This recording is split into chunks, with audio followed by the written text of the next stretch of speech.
കില്ലാടികളെ ആദ്യം തന്നെ ഞാൻ പറയാം എന്താ വെച്ചാൽ നമ്മൾ കുറേ വീഡിയോ ചെയ്തിട്ട് എന്താ വെച്ചാൽ കുറച്ച് തിരക്കുകളൊക്കെ ആയിട്ട് ഇല്ലാതെ ചെയ്യാൻ പറ്റിയിരുന്നില്ല. കുറേ ദിവസങ്ങളായി ഇല്ലാതെ കുറേ ദിവസങ്ങളായി കുറേ പേര് എൻ്റെ ചോദിച്ചു ഇവിടെ എന്താ വീഡിയോസ് ഒന്നും ഇടാത്തത്, വീഡിയോസ് ഒന്നും നന്നായി കയറി വരികയായിരുന്നു. അങ്ങനെ ശരിയാണില്ല കേട്ടോ. എന്താ വെച്ചാൽ നന്നായി ബാറ്റ് ചെയ്യുമ്പോൾ റണ്ണൗട്ട് വന്ന് എന്തൊരു കഷ്ടം എന്ന് പറഞ്ഞ പോലെ നമ്മൾ നന്നായി വീഡിയോ ചെയ്യുമ്പോൾ നല്ല രീതിയിൽ റീച്ച് വരുമ്പോൾ സ്വാഭാവികമായും നമ്മൾക്ക് എന്താ വെച്ചാൽ വീഡിയോ ഡൗൺ ആവും പറഞ്ഞാൽ നമ്മൾ വീഡിയോ ഇടാതാവും. അതെന്തെങ്കിലുമൊക്കെ പ്രശ്നങ്ങൾ വരും. ലാസ്റ്റ് നമ്മളെന്ന് വെച്ചാൽ തിരിച്ചു വന്നില്ല. ഇനി എന്തായാലും വീഡിയോസ് ഇടും, അത് ഉറപ്പാണ്. അത് ഞാൻ ഉറപ്പിച്ചൊരു കാര്യമാണ്. ഇനി ഡേ ബൈ ഡേ വീഡിയോസ് ഇടും. അപ്പോൾ ഞാൻ ഇപ്പോൾ നോക്കുമ്പോഴാണെങ്കിൽ കേട്ടല്ലേ 2 ദിവസമായിട്ട് ഒരു വീഡിയോ കണ്ടത് എന്താ വെച്ചാൽ എൻ്റെ കാസറ്റ് എന്ന് പറഞ്ഞൊരു ചാനൽ പറഞ്ഞാൽ ഒരു ഇൻസ്റ്റാഗ്രാം പേജ് ആണ് കേട്ടല്ലേ, ബാംഗ്ലൂർ. അപ്പോൾ നമ്മൾ ഏറ്റവും കൂടുതൽ നോക്കിക്കഴിഞ്ഞാൽ ബാംഗ്ലൂർ അല്ലെങ്കിൽ അവിടെയൊക്കെയാണ് കൂടുതൽ മലയാള വിദ്യാർത്ഥികൾ പഠിക്കുന്നത്. എന്ന് വെച്ചാൽ അവിടെ അത് കാരണം സ്കാം തട്ടിപ്പുകൾ കൂടുതലാണ് നടക്കുന്നത്. പിന്നെ അതുപോലെ തന്നെ ലഹരി ഉപയോഗം അവിടെ കൂടുതലാണ്. എന്ന് വെച്ചാൽ മലയാള വിദ്യാർത്ഥികൾ എന്ന് പറഞ്ഞാൽ കൂടുതൽ അങ്ങനെ എല്ലാവരും പറയുന്നത് കേട്ടില്ല, എന്നാലും മോസ്റ്റ്ലി അഡിക്റ്റഡ് ആയിട്ടുള്ളത് കൂടുതലും ഇങ്ങനത്തെ ആൾക്കാർ. നമ്മളെന്ന് വെച്ചാൽ മലയാളി പിള്ളേർക്ക് അതൊരു എങ്ങനെ ട്രൈ ചെയ്ത് നോക്കണം, അല്ലെങ്കിൽ എന്തൊക്കെ അത് ട്രൈ ചെയ്ത് എന്തായിരിക്കും എന്നുള്ളൊരു ഇതൊക്കെ ഉണ്ടാവും. ഇപ്പോൾ ഒരിക്കൽ യൂസ് ചെയ്ത് കഴിഞ്ഞാൽ പിന്നെ ചിലരെ പറയണ്ടല്ലോ, ലഹരി അങ്ങനെയാണ്, നമ്മളെന്ത് വെച്ചാൽ അടിമയാവും അതിനെ. ഇപ്പോൾ ബാംഗ്ലൂർ 2-3 കോളേജുകളിലാണ്. കോളേജിൻ്റെ ഡീറ്റെയിൽസ് ഒക്കെ നമ്മുടെ ചെക്കൻ പറയുന്നുണ്ട്. എൻ്റെ കാസ്റ്റ് എന്ന് പറയുന്ന ചാനലിൽ ഞാൻ മുമ്പും ആ ഒരു ചാനലിലെ വീഡിയോസ് എടുത്തൊക്കെ റിയാക്ട് ചെയ്തിട്ടുണ്ടായിരുന്നു. എന്ത് സംഭവിച്ചാൽ ആ ചാനലിൽ എന്താ വെച്ചാൽ നമ്മുടെ ഈ കറന്റ് നടക്കുന്ന പ്രശ്നങ്ങളൊക്കെ അവൻ വീഡിയോസ് അത് അപ്ലോഡ് ചെയ്യും. ഇപ്പം അവൻ ഫേസ് ഒക്കെ കാണിച്ച് വീഡിയോ ഇട്ടെന്ന് തോന്നുന്നില്ല. അപ്പം അവനങ്ങനെ കുറച്ച് കാര്യങ്ങൾ പറയുന്നുണ്ട്. ബാംഗ്ലൂരിലെ ഒരു 2-3 കോളേജിനെ കുറിച്ചും അവിടെ നടക്കുന്ന ലഹരി മാഫിയയെ കുറിച്ചും അതെങ്ങനെ അവർ പണം തട്ടിയെടുക്കുന്നു, അല്ലെങ്കിൽ അതെങ്ങനെ പണം അവർ യൂട്ടിലൈസ് ചെയ്യും. പണം എന്താ വെച്ചാൽ നമ്മുടെ കേരളത്തിലുള്ള മാതാപിതാക്കളിൽ നിന്ന് പണം എങ്ങനെ തട്ടിയെടുക്കുന്നു എന്ന് വെച്ചാൽ മക്കളുടെ പേര് പറഞ്ഞിട്ട് അങ്ങനെ കേസായി അതായി ഇതായി ഇതിൽ നിന്ന് മാറണമെങ്കിൽ നിങ്ങൾ എത്ര പൈസ എന്നൊക്കെ പണ്ട് അവർ തട്ടിയെടുക്കുന്ന സംഭവം. അതിന് ഞാൻ ചെറിയൊരു വീഡിയോ വെക്കാനുള്ളത് എന്നിട്ട് ഞാൻ ബാക്കി പറയട്ടെ. ഓക്കെ, സംഭവം ഇത് സത്യം പറഞ്ഞാൽ ബാംഗ്ലൂർ മാത്രമല്ല പല സ്ഥലങ്ങളും ഇങ്ങനെ നടക്കുന്നുണ്ട്. പക്ഷേ ലഹരി പറഞ്ഞാൽ ലഹരി മാഫിയാണ് കേരളം. അവർ എങ്ങനെയൊക്കെ പൈസ ഉണ്ടാക്കും, ലഹരി വിറ്റ് പൈസ ഉണ്ടാക്കും. പിന്നെ അവരെ തന്നെ നമ്മൾ എന്തെങ്കിലുമൊക്കെ അടിമകളാക്കിയിട്ട് ഇങ്ങനെ കൊണ്ടുവരുന്ന പൈസയൊക്കെ ഉണ്ടാക്കും. ആ ഒരു പരിപാടിയാണ് അവർക്ക്. അപ്പോൾ ഞാനൊരു വീഡിയോ ഇവിടെ വെക്കാനില്ല, എന്നിട്ട് ബാക്കി പറയാൻ വിട്ടുപോയ ഒരുപാട് പേരുകളുണ്ട്, കൊടുക്കാൻ വിട്ടുപോയ ഒരുപാട് ചിത്രങ്ങളുണ്ടെന്ന് അറിയാം. എന്നാൽ ഞാൻ വീണ്ടും ഉറപ്പിച്ചു പറയുന്നു, ഇത് ചെറിയൊരു തട്ടിപ്പല്ല.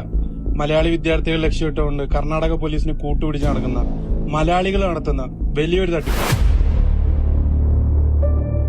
ബാംഗ്ലൂർ മലയാളികൾ ലക്ഷ്യമിട്ടുകൊണ്ട് ആചാര്യ കോളേജിൽ മാത്രം നടക്കുന്ന തട്ടിപ്പല്ല ഈ വേജലഹരി case. Bangalore RR college, Saptagiri college, Acharya college, ഈ 3 കോളേജിന്റെ ഇടയിലായിട്ട് AGB ലേഔട്ട് എന്ന് പറയുന്ന ഒരു സ്ഥലമുണ്ട്. ഈ AGB ലേഔട്ട് വാഴുന്നത് കുറച്ച് മലയാളികളും കുറച്ച് ലോക്കൽസ് എല്ലാം കൂടിയിട്ടാണ്. ഈ 3 കോളേജിലെയും സ്റ്റുഡൻസിനെ ലക്ഷ്യമിട്ടുകൊണ്ട്, മലയാളി വിദ്യാർത്ഥികളെ ലക്ഷ്യമിട്ടുകൊണ്ട് ബൾക്കിന് MDMA പോലെയുള്ള മാരക ലഹരി വസ്തുക്കൾ ഇറക്കി കച്ചവടം ചെയ്യുന്ന ഒരാളാണ് സംഖ്യ എന്നറിയപ്പെടുന്ന അർജുൻ. എന്നാൽ സംഖ്യ ഒറ്റയ്ക്കല്ല ഈ MDMA കച്ചവടം നടത്തുന്നത്. സംഖ്യയുടെ കൂടെ അനുഭവം എന്ന് പറയുന്ന വേറെ ഒരുത്തനുമുണ്ട്. അർജുൻ സംഖ്യയും അനുഭവവും ബൾക്കിന് MDMA പോലുള്ള ലഹരി വസ്തുക്കൾ ഇറക്കിയിട്ട് അത് സൂക്ഷിക്കുന്നത് പിടിക്കപ്പെടാതിരിക്കാൻ വേണ്ടിയിട്ട് ലീന മറിയ എന്ന് പറയുന്ന ഒരു പെൺകുട്ടിയുടെ റൂമിലാണ്.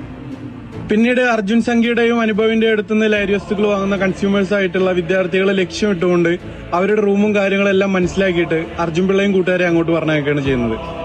ബാംഗ്ലൂർ പഠിക്കാൻ പോയ തന്റെ മകനോ മകളോ ഒരു ലഹരി കേസിൽ പെട്ടു എന്ന് പറഞ്ഞ മാതാപിതാക്കള് ഇവർ ചോദിക്കുന്ന ക്യാഷ് എടുത്തു കൊടുക്കുകയാണ്. ഞങ്ങളെ അക്കൗണ്ടിൽ നിന്ന് പൈസ നേരിട്ട് അവരെ അക്കൗണ്ടിലേക്കല്ല പോയത്, മോൻ്റെ അക്കൗണ്ടിൽ അയച്ചിട്ട് അവന് ATM ഇല്ലാത്തതുകൊണ്ട് അവൻ്റെ ഒരു ഫ്രണ്ടിൻ്റെ അക്കൗണ്ടിലേക്ക് മാറ്റിച്ച് അതിൽ നിന്ന് ട്രാൻസ്ഫർ ആക്കുക അവർ ചെയ്തത്. ATM വഴി എടുക്കുകയാണ് ചെയ്തത്. അപ്പോൾ എന്ത് തെളിവ് നമ്മൾ കൊടുക്കുക? ഇതൊരു വലിയ അവസരമായിട്ട് കണ്ടുകൊണ്ട് അർജുൻ പിള്ളയും കൂട്ടുകാരും വർഷങ്ങളായിട്ട് മുന്നോട്ട് കൊണ്ടുപോകുന്ന ഒരു വലിയ തട്ടിപ്പാണത്. ഇതിനെതിരെ ഇനിയും പ്രതികരിക്കാതിരിക്കുന്ന മാതാപിതാക്കളോട് എനിക്ക് പറയാനുള്ളത്, നിങ്ങൾ എത്രത്തോളം ഉണ്ടായിരിക്കുന്നോ അത്രത്തോളം വിദ്യാർത്ഥികളുടെ ജീവിതം ഇനിയും നശിച്ചുകൊണ്ടേയിരിക്കും. ദയവായിട്ട് പ്രതികരിക്കുക. ഇവരെല്ലാം നിയമത്തിന് മുന്നിൽ കൊണ്ടുവരാം. അപ്പോൾ അതാണ് കിലറുള്ള സംഭവം. കണ്ടല്ലോ എന്താ വെച്ചാൽ ഞാൻ പറഞ്ഞില്ല, ഇത് ഈ ഒരു നാട്ടിൽ മാത്രം നടക്കുന്ന സംഭവമല്ല. എന്ന് വെച്ചാൽ ലഹരിക്ക് അടിമയായിട്ടുള്ള പിള്ളേർ അവരെയൊക്കെ പല ഇതിൽ ഉപയോഗിക്കാൻ പറ്റും, പല ഇതിൽ ഉപയോഗിക്കും. അതും പൈസയ്ക്ക് വേണ്ടിയിട്ട് അല്ലെങ്കിൽ പൈസ കിട്ടാൻ വേണ്ടിയിട്ട് കുറേ സംഭവങ്ങൾ മനസ്സിലായി. അപ്പം എന്താ വെച്ചാൽ ഇത് നമുക്ക് ആർക്കും പുറത്ത് പറയാൻ പറ്റില്ല കിലറൽ. എന്ന് വെച്ചാൽ മാതാപിതാക്കൾ സ്വന്തം മകൻ്റെ ജീവിതമാണല്ലോ അല്ലെങ്കിൽ മക്കളുടെ ജീവിതമാണല്ലോ, ഇത് പുറത്ത് പറഞ്ഞാൽ നാറ്റ കേസാണ്. പിന്നെ പോരാത്തത് അവരുടെ ഭാവി എന്താവും എന്നൊക്കെ ചിന്തിച്ചാണ് പുറത്ത് പറയാതിരിക്കുന്നത്. അപ്പോൾ എനിക്ക് നമ്മുടെ ചെക്കൻ പറഞ്ഞ പോലെ പറയാനുള്ളത് അതിനുള്ളൂ. നിങ്ങളുടെ അങ്ങനെ എന്തെങ്കിലും കേസൊക്കെ വന്നെങ്കിൽ ലീഗലി മൂവ് ചെയ്യുക. എന്ന് വെച്ചാൽ ഇവർ പിടിക്കില്ല. ലീഗലി മൂവ് ചെയ്ത് നമ്മുടെ അത്ര വലിയ പ്രശ്നം വരാനില്ല. എന്ന് വെച്ചാൽ ഇവരെ മുന്നോട്ട് കൊണ്ടുവരണം. അപ്പം നമ്മുടെ മകനും ചതിക്കപ്പെട്ടു, ഇനി ബാക്കിയുള്ളവർ ആരും ചതിക്കപ്പെടരുത് എന്നൊരു രീതിയിൽ നമ്മളെന്താ വെച്ചാൽ അതിനുവേണ്ടി മുന്നോട്ട് ഇറങ്ങണം എന്ന് എനിക്ക് പറയുന്നുള്ളൂ. അപ്പോൾ ഇത് ഇങ്ങനെ ഞാൻ ഒരു വീഡിയോ കണ്ടപ്പോഴാണ് ഇടയിൽ ഇങ്ങനത്തെ ഡീറ്റെയിൽസ് അറിയുന്നത്. എന്ന് വെച്ചാൽ ഇങ്ങനെ നടക്കുന്നുണ്ട്. ഓൾറെഡി ഇങ്ങനെ ലഹരിയൊക്കെ സംഭവം എല്ലാ കോളേജുകളിലും കിട്ടും. നമ്മുടെ കേരളത്തിന് സുലഭമാണ് ഇല്ലാതെ സീരിയസിൽ. എന്താ വെച്ചാൽ ഇറക്കേണ്ടവന്മാർ ഇറക്കുന്നുണ്ട്, വാങ്ങേണ്ടവന്മാർ വാങ്ങുന്നുണ്ട്, വിൽക്കുന്നവന്മാർ വിൽക്കുന്നുണ്ട്. അതൊക്കെ അങ്ങനെ. അപ്പം എന്താ വെച്ചാൽ ഇതിപ്പോൾ ബാംഗ്ലൂരിൽ ഒരു കേസായ കാരണം എന്താ വെച്ചാൽ നമ്മുടെ മക്കളൊക്കെ കൂടുതൽ പഠിക്കാൻ പറ്റുന്നത് ബാംഗ്ലൂർ അല്ലെങ്കിൽ അങ്ങനത്തെ കുറേ നമ്മുടെ ഇവിടെ ജില്ല അല്ലെങ്കിൽ നമ്മുടെ ഈ ഒരു സംസ്ഥാനം വിട്ടിട്ടാണ് പഠിക്കാൻ പറ്റുന്നത്. എന്താ വെച്ചാൽ അവിടെ പോയി പഠിച്ച് കഴിഞ്ഞാൽ നല്ല രീതിയിൽ വളരും അല്ലെങ്കിൽ നല്ല സെറ്റാണെന്നൊക്കെ പറഞ്ഞിട്ട് നമ്മൾ വിടുന്നുണ്ട്. പക്ഷെ എന്താ അവസ്ഥ? ഇതാണ് അവസ്ഥ സത്യം പറഞ്ഞു കഴിഞ്ഞാൽ. അപ്പം ഇതുകൊണ്ടാണ് ഞാൻ പറയുന്നത്, ഇത് നിങ്ങൾക്ക് ആരെങ്കിലും ഇങ്ങനെ അനുഭവം ഉണ്ടെങ്കിൽ നമ്മുടെ വീഡിയോ 10 പേരെ കാണുന്നുള്ളൂ. ഇനി നിങ്ങളുടെ ഫ്രണ്ട്സ് ആരെങ്കിലും ഉണ്ടെങ്കിൽ ഇത് നമ്മളെ ലീഗലി അവരെ കൊണ്ടുവരണം. എന്താ വെച്ചാൽ കേസ് കാര്യങ്ങളൊക്കെ ആയിട്ട് മുന്നോട്ട് പോകാതെ എനിക്ക് പറയുന്നുള്ളൂ. ഇനി അങ്ങനെ ഉണ്ടെങ്കിൽ ഇതുപോലുള്ള കുഴിലും ചേർന്ന് ചാടരുത് എന്ന് പറയാം. അതൊക്കെ നമുക്ക് പറയാൻ പറ്റില്ല കേട്ടോ, വേറെ ഒന്നും പറയാൻ പറ്റില്ല. അത് സംഭവിച്ചു കഴിഞ്ഞാൽ നമ്മളും പരമാവധി ശ്രദ്ധിക്കുക. എന്താ വെച്ചാൽ ഇങ്ങനത്തെ ഈ ഒരു ടീം മാത്രമായിരിക്കില്ല, പല ടീമുകളും ഉണ്ടാവും. അവിടെ എന്താ വെച്ചാൽ ഇവരില്ലെങ്കിൽ ഇവരെ അറസ്റ്റ് ചെയ്ത് വേറെ ടീം വരും. അതൊക്കെ അത്രേ ഉള്ളൂ. എന്താ വെച്ചാൽ ഇത് നടക്കുന്ന കാര്യമാണ്. അപ്പോൾ മാക്സിമം എല്ലാവരും സൂക്ഷിച്ചും കണ്ടൊക്കെ നടക്കുക, അതേ പറയാനുള്ളൂ. അപ്പോൾ ഞാൻ ബാക്കി പറയാനുള്ളത് വെച്ചാൽ ഇനി നമ്മൾ റെഗുലർ ആയിട്ട് വീഡിയോസ് തുടങ്ങില്ല ഇടകളെ. അപ്പോൾ എന്തായാലും വെയിറ്റ് ചെയ്യുക, സ്റ്റേ ട്യൂൺഡ്. നമ്മളാകെ ഞാൻ പറയാം 10 പേരൊക്കെ നമ്മുടെ വീഡിയോസ് കാണുള്ളൂ ഇവിടെ. 10 പേര് മിനിമം 10 പേര്, ചിലപ്പോൾ അല്ലെങ്കിൽ 100 പേര് കണ്ടാൽ നമുക്ക് അത്രയും സന്തോഷം. അതായത് നമ്മൾ അവർക്ക് വേണ്ടി നമ്മൾ വീഡിയോ ചെയ്യും. സോ എല്ലാവരും സപ്പോർട്ട് ചെയ്യാൻ നന്ദി. അപ്പോൾ ഇനിയും സപ്പോർട്ട് ചെയ്യുക, അതേ പറയുന്നുള്ളൂ. അപ്പോൾ എല്ലാവരും ഹാപ്പി ആയിട്ടിരിക്കുക.